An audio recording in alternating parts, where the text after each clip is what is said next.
The iSWAB microbiome is a non-invasive technology for the collection and stabilization of high-quality microbial DNA and RNA from a range of samples to provide insight into environmental, fecal, or any microbial sample collected with an iSPIT funnel or with swabs, like our NextSwab or flocked swabs. iSWAB microbiome contains non-toxic stabilizing technology that inactivates bacteria, fungi, spores, and viruses. The iSWAB microbiome buffer does not contain any hazardous compounds and captures a snapshot of the sample at the point of collection.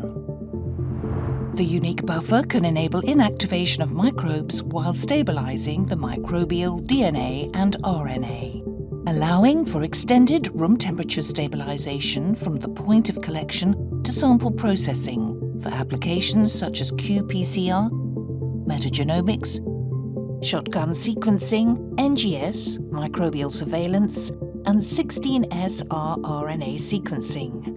iSWAB microbiome can be used for tracking new emerging pathogens such as SARS-CoV-2 virus and any of its variants.